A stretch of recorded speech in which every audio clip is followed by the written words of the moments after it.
Hi, I'm Kayla Eldridge, and I am back again to talk today about understanding my community, USD 260, or Derby Public Schools. Some customs and traditions that we have within our district. Green is magic. We as Panthers can do anything. We wear green on Fridays to support our sports teams. In September, we have fall homecoming, including a parade, football game, and dance for the high school. All schools have floats in the parade, and some community members do as well, like the mayor, the VFW, and the Rotary Club. Football is huge in Derby. We've been in the 6A championship for the last 7 years. We've won 4 of those years. You know where people are at on Friday nights in the fall. This picture down here on this slide is of a 6th grader who fell and broke his arm during football practice, and seniors came to his house, brought him a gift basket to make sure that he was doing well and recovering. As you walk into the high school, there's a bell that was bought by students in 1967. It was moved to the new high school in 1994 when it was built. Freshmen touch that bell as they walk into the building their first day as a welcome to high school. And then seniors ring that bell on their way out of the building on their last day of school to signify the completion of their journey. The claw is a new tradition that is a panther statue at the high school, and students are encouraged to come and take pictures with the panther with his paw out to show their growth through the years. We have a wonderful Parents as Teachers organization throughout all of the schools. They're always fundraising for our school improvement. When you finish 5th grade, you graduate with a ceremony. When you graduate from high school, you get to walk the stage at Koch Arena on Mother's Day as a way to honor moms. And the high school grads also get to go back and walk the halls of their elementary schools on the last day of school to reflect back on their journey. Something else that we have newish in our district is the STEM camp that is only one of 9 nationwide, supported by our military connection with McConnell Air Force Base. You'll also see these numbers on my slides throughout, and those we'll talk a little bit more about when we get to the strengths and weaknesses. Some population characteristics for our district. We do have 12 schools, 1 high school, which makes us be considered a 6A school. We have 7,073 students, so we're a mid-sized district. We have a large population of special education students, and we are known to take care of those students' needs. We are not a super diverse community, though we are more diverse than we were when I was in high school. Our graduation rate is higher than average, but our ACT score is a little bit lower than the state average. I think that one of those reasons is because we do offer our ACT testing to all of our juniors, and so it's a reflection of everyone's score, not just those that are going to go on to be college bound. We are also the largest employee in the city of Derby. We have many different communication channels, and it was part of our 2017-2022 strategic plan. There was an effort to create a culture of communication, a logo refresh for the district for all of the schools, and an increase in communication about safety, and a structure change to add a public information assistant to our director position. We have many communication channels in our district, including social media like Facebook and Twitter. We have broadcast media, including TV cable channel 7, where our board meetings are streamed live. The Derby Informer is our local newspaper. We have news releases that are put out. We also do flyers. There's a Skylert used for mass notifications, such as when the school is getting canceled. We have newsletters such as the Derby School News, annual enrollment update, district e-news, staff news of the week. We're also a district who uses Google, so we have email and we have drives to be able to share documents with each other. These are all effective uses of communication, depending on what we need and what audience we're intending to use. We use different formats for those different messages. Some community groups that we have in our district. Our school has PTOs for fundraising and teacher appreciation. We also have very active booster clubs for both our football and our marching band. We are a city of about 25,000, so we have lots of churches, some of whom come in and volunteer in our schools. We also have an active alumni group to support our schools and activities. And we have many teachers who are not just educators, but they're also parents of students within our district. We like to grow our own teachers within our district. We have an education foundation which awards grants to educators, and our chamber is a supporter of our schools.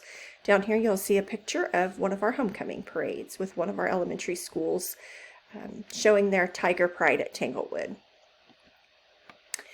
This is our setup for our leadership within the district. We're overseen by the patrons of our district, so you'll see those up here at the top. We also have an elective nonpartisan Board of Education who oversees our superintendent. Then you can see down there our assistant superintendents, as well as all of our directors that go across the district. Then we have principals at each one of our schools, and we have assistant principals at each of our secondary schools. Our superintendent and our assistant superintendent of human resources are both former educators from the district. We tend to promote from within whenever it's possible. Economic conditions, we did see a little bit of a downtrend in enrollment due to COVID-19 in 2019-2020. Those enrollment numbers have started to come back, but we are still down a little bit with our enrollment. As you see in the graphs here, our expenditures per pupil are increasing, and you can also see that most of our revenue comes from state funding. We did have a bond issue that was approved in February of 2018 with work beginning in March of 2018, and that was to improve safety and security, deferred maintenance, efficiency and growth, as well as curriculum and program equity. These projects are set to be complete in August of 2023. There is a bit of a divide in our Board of Education, with 3 members being education and administration friendly and the other 4 being known as parent friendly. It does show in their voting records, and we are all continuing to work for those students in our district, and we will continue to work as a team. We are working on a new strategic plan, and equity in the schools has been a focus. We have goals for both special education and diversity in our upcoming plan to encourage equity and diversity in our schools.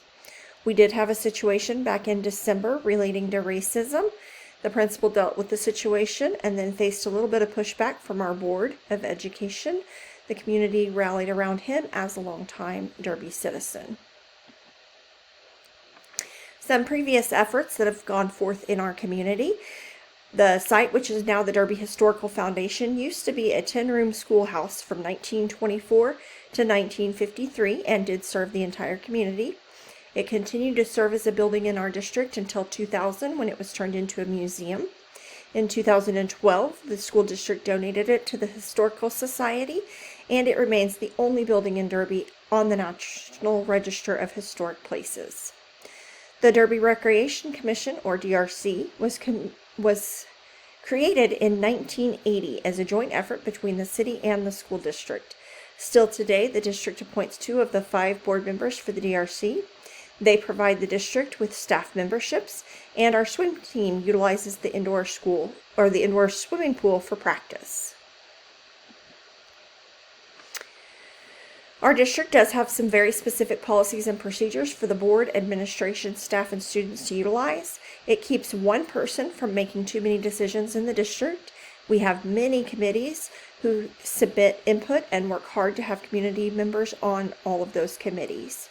The structure of our organization, as shown in that chart, is set such that the board answers to the patrons and the superintendent answers to the board.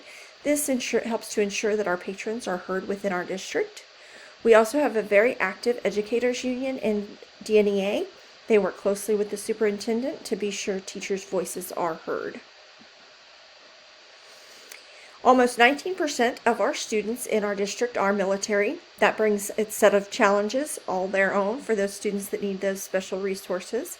We are proud supporters of our military, and we do celebrate those families.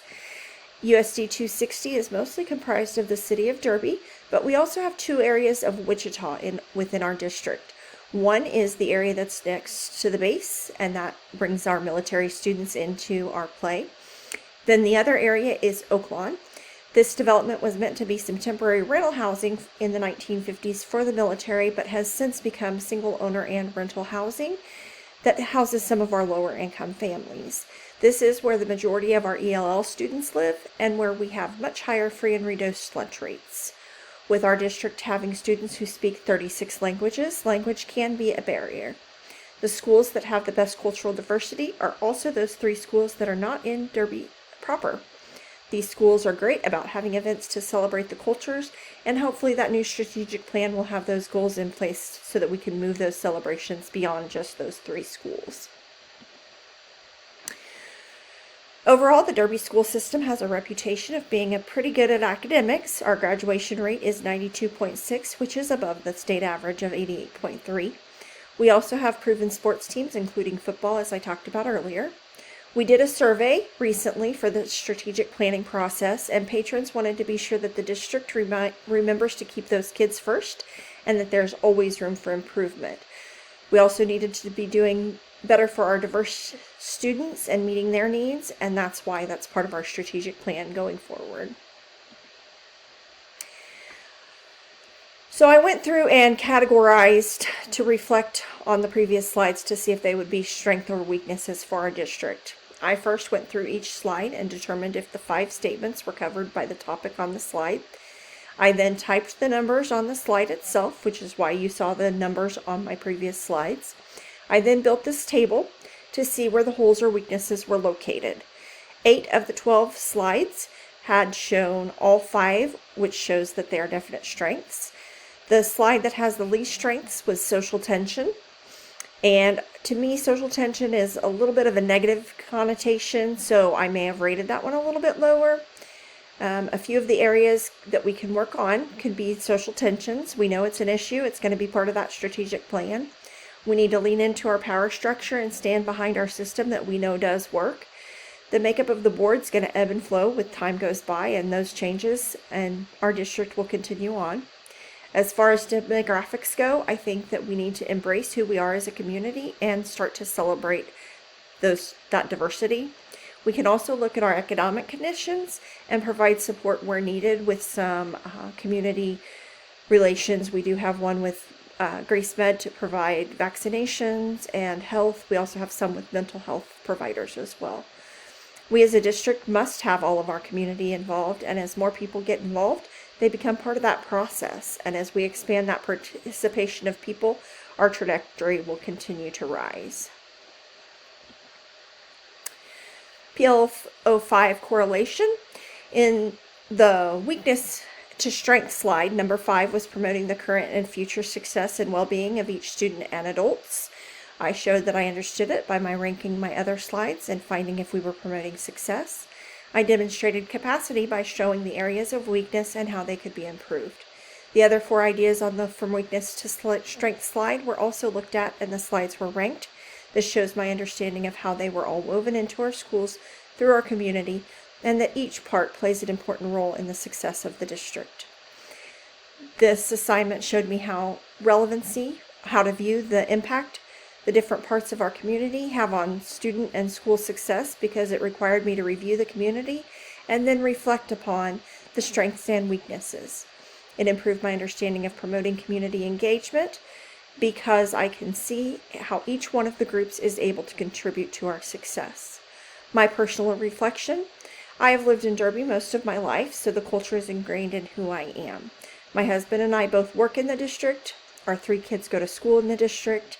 This assignment, though, gave me a chance to do a deep dive into what actually makes us a community and how each part of that plays a role. I will take from this assignment a new perspective on our community partnerships. And lastly, we have my references. Thank you so much.